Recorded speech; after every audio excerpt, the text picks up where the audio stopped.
Hello అండి. Welcome to my channel. మీకు తెలుసా అన్నదానం విశిష్టత గురించి? వీడియోలోకి వెళ్ళే ముందు ప్లీజ్ నా వీడియోని లైక్ చేయండి. మీది చేసే చిన్న లైక్ నా ఛానల్ గ్రోత్ అవ్వడానికి యూజ్ అవుతుందండి. లేట్ చేయకుండా వీడియోలోకి వెళ్దాం. నిత్యానందకరీ వరాభయకరీ సౌందర్యరత్నాకరీ నిర్ధూతాఖిల ఘోర పాపనకరీ ప్రత్యక్ష మాహేశ్వరీ ప్రాళేయాచల వంశ పావనకరీ కాశీపురాధీశ్వరీ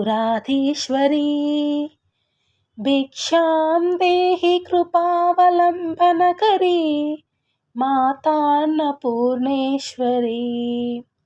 అన్నపూర్ణే సదాపూర్ణే శంకర ప్రాణవల్లభే జ్ఞానవైరాగ్య సిద్ధ్యర్థం భిక్షాం దేహి చ పార్వతీ. అన్నం పరబ్రహ్మ స్వరూపం అంటారు. అన్నం లేనిది ఏ ప్రాణి జీవించలేదు. అన్నం ఎటువంటి లోటు లేకుండా దొరకడం అంటే సాక్షాత్తు ఆ కాశీ అన్నపూర్ణ అమ్మవారి అనుగ్రహం తప్పనిసరి కావాలి. ఆ అమ్మను నిత్యం కొలిచే వారికి అన్నపానాదులకు ఎటువంటి లోటు ఉండదు.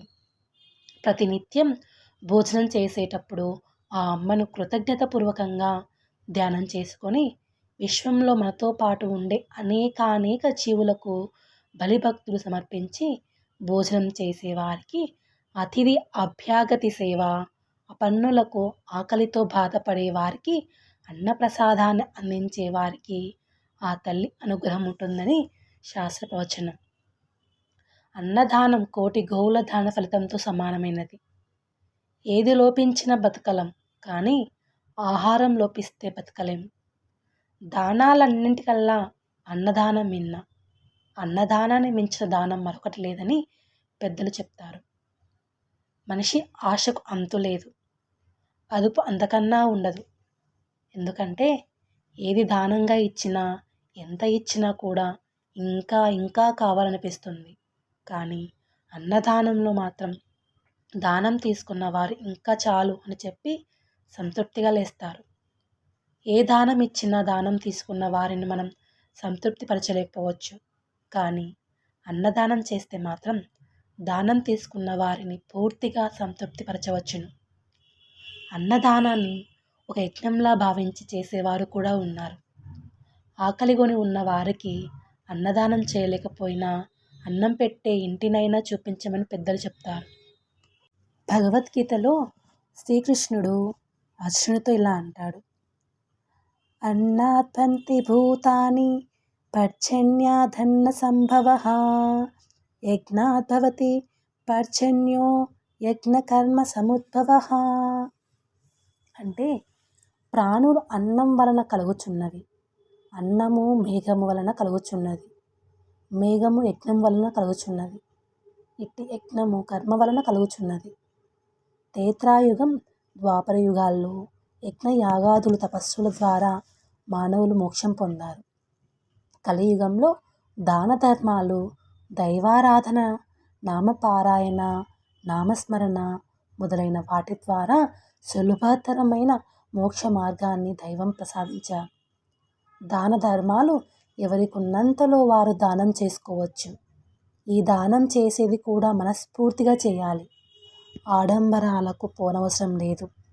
దానాలు ఎన్నో రకాలుగా ఉన్నాయి. దానాల్లో కూడా అన్నదానం, వస్త్రదానం, జలదానం, గోదానం, కన్యాదానం, సువర్ణదానం, భూదానం మొదలైనవన్నీ చాలా విశిష్టమైనవి. మనిషిని పూర్తిగా సంతృప్తి పరిచేది అన్నదానం. దాహార్తిని తీర్చేది జలదానం. ముఖ్యంగా వేసవి కాలంలో బాటసార్ల దాహాన్ని తీర్చడం ద్వారా వారికి మనమెంతో మేలు చేసిన వారు అవుతాము.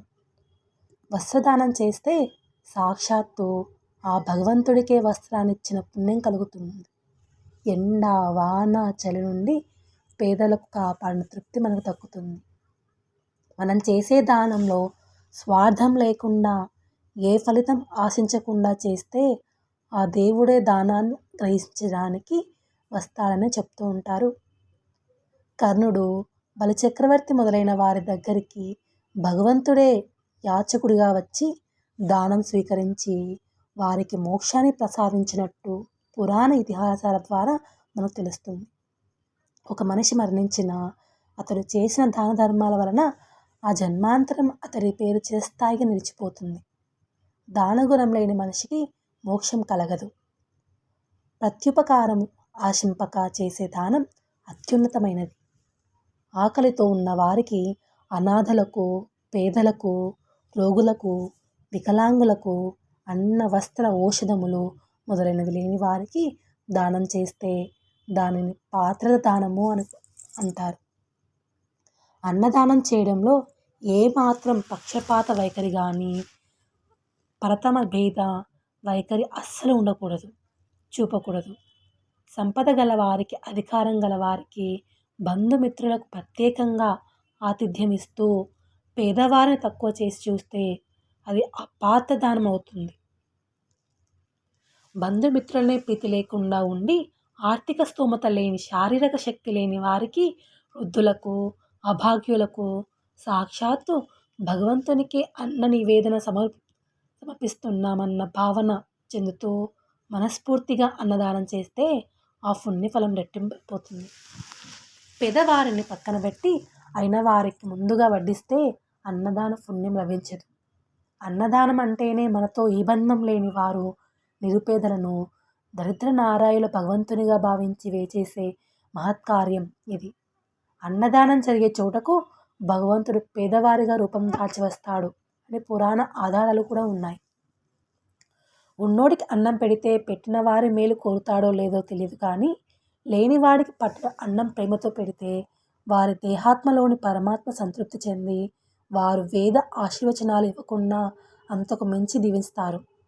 మన పేరు వారికి తెలియకుండాను వారంటారు, ఏ తల్లిదండ్రులు కన్న బిడ్డో అయ్యా, మా దొర, మా దేవుడు కడుపు నిండా కమ్మని అన్నం పెట్టాడు, ఆయన కడుపు సల్లగుండా, వాళ్ళ భార్య పిల్లలు సల్లగుండా, వాడు సల్లగుండా, అంతన సల్లగుండా అని నిన్ను మనసుతో దీవిస్తారు. నిజంగా ఆ దీవెనలు దాతకు జీవిత పర్యంతమే కాదు, వచ్చే జన్మకు ఆ పుణ్యఫలం దీవెనలు సంప్రాప్తిస్తాయి. ఈ అన్నదాన కార్యక్రమానికి ఏదో రకంగా సహాయపడిన ప్రతి ఒక్కరికి ఆ పుణ్యఫలం లభిస్తుంది. భగవద్గీతలో కృష్ణ భగవానుడు యజ్ఞదాన తపోరూపమైన కర్మలను ప్రతిఫలాపేక్ష లేకుండా తప్పక ఆచరించాలని చెప్పాడు. మహాభారత యుద్ధంలో కర్ణుడు మరణించిన తరువాత స్వర్గానికి వెళ్ళాడు. అక్కడ కృష్ణునికి అన్ని సౌకర్యాలు లభించాయి, స్వాగత సత్కారాలు లభించాయి. ఏది కావాలంటే అది పొందే అవకాశం ఉంది. అన్నీ అందుబాటులో ఉన్నాయి. ఏ లాభం? కర్ణుడికి ఏదో అసంతృప్తి, ఏదో వెలితి. ఎంత తిన్నా కడుపు నిండట్లేదు, సంతృప్తినే లేదు. ఎందుకు ఈ విధంగా ఉంటుందో అతనికి అర్థం కావడం లేదు. ఇదే మాట దేవేంద్రుడిని అడిగాడు కర్ణుడు. అప్పుడు దేవేంద్రుడు చిరునవ్వుతో, నీవు అనేక దానాలు చేశావని, అడిగిన వాడికి లేదనకుండా ఇచ్చే దాన కర్ణుడు అని చెప్తారు. మరి ఎప్పుడైనా అన్నదానం చేశావా అని అడిగాడు. దానికి సమాధానం లేదు. నేనెన్నో దానాలు చేశాను కానీ అన్నదానం మాత్రం చేయలేదు అన్నాడు కర్ణుడు. పోనీ అన్నం పెట్టే ఇల్లైనా చూపించావా అని దేవేంద్ర అడిగాడు. కాస్త ఆలోచించిన కర్ణుడు చెప్పాడు, అవును, ఓ బీదవాడు నా దగ్గరకు వచ్చి అన్నం పెట్టించమని అడిగాడు. అప్పుడు నేను ఏదో ధ్యాసలో ఉండి నాకు అవకాశం లేదు కానీ అక్కడ ఆ ఇంటికి వెళ్ళు అని ఒక ఇంటిని చూపించాను అని చెప్పాడు. ఇప్పుడు ఇంద్రుడు, అన్నదానం చేసే ఇంటిని చూపించిన నీ వేలును నోట్లో పెట్టుకో అన్నాడు. సరే అని ఆ వేలిని నోట్లో పెట్టుకున్నాడు కర్ణుడు. ఒక్క గుడక వేశాడు. ఆ క్షణంలోనే అతని యొక్క కడుపు నిండిపోయింది. అంతవరకు ఉన్న అసంతృప్తి మతమాయమైంది. ఎనలేని తృప్తి కలిగింది. ఈ కథనం ద్వారా అన్నదానం యొక్క మహత్యం, దాని ప్రశస్తం తెలుసుకోండి. చాలామంది అన్నదానం చేయడం వలన మనం చూస్తూ ఉంటాం. అయితే అసలు అన్నదానం ఎందుకు చేయాలి అనే ప్రశ్నకు మనస్సులో మీదలాడే ప్రశ్నలెన్నో. అన్నదానం చేయడంలో ఒక పరమార్థంతో పాటు ఆనందం ఉన్నది. ఇది కేవలం ఆహారం అందించడమే కాదు, భౌతిక శరీరాన్ని అన్నమయ కోశం లేదా ఆహార శరీరం అని పిలుస్తాం. ఎందుకంటే ఇది ఆహార పోషకాలతో కూడి ఉన్నది. అన్నదానం చేస్తే వారికి శరీరాన్ని అందిస్తున్నట్లే ఆహారం పట్ల కొంత స్పృహని, అవగాహనని మీలో కలగచేయడానికి అన్నదానం మీకు ఒక గొప్ప అవకాశం. మీరు దానిని ఆహారంగా మాత్రమే చూడొద్దు. అది జీవితం. మీ ముందు ఆహారం ఉన్న ప్రతిసారి అది వాడి పడేసే పదార్థంలా కాకుండా అది జీవం అని అర్థం చేసుకోవాలి. మీ జీవితాన్ని ఉన్నతం చేసుకోవాలనుకుంటే మీరు తప్పనిసరిగా ఆహారాన్ని, నీటిని, గాలిని, భూమిని ఒక జీవంలా చూడాలి. ఎందుకంటే మీ శరీర నిర్మాణానికి ఇవే ముఖ్యమైన పదార్థాలు. మీరు వీటిని జీవాధారంగా ఆశ్రయిస్తే అవి మీ శరీర నిర్మాణంలో చాలా భిన్నంగా ప్రవర్తిస్తాయి. అలా కాక మీరు వాటిని ఒక పదార్థంగా చూస్తే మీ వ్యవస్థ మార్కెట్లా తయారవుతుంది.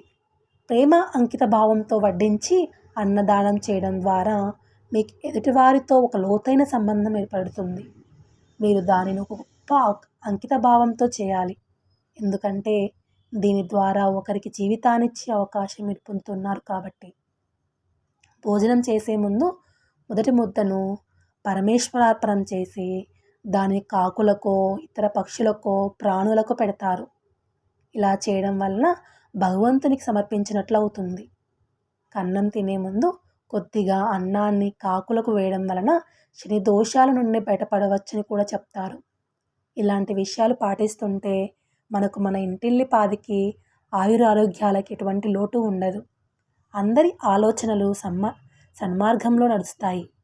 తినే పదార్థాలను వృధా చేయకుండా సద్వినియోగం చేస్తూ ఉంటే ఆ అన్నపూర్ణమ్మ తల్లి నిత్యం మన ఇంట్లో ధాన్య రాశుల్ని కురిపిస్తుంది.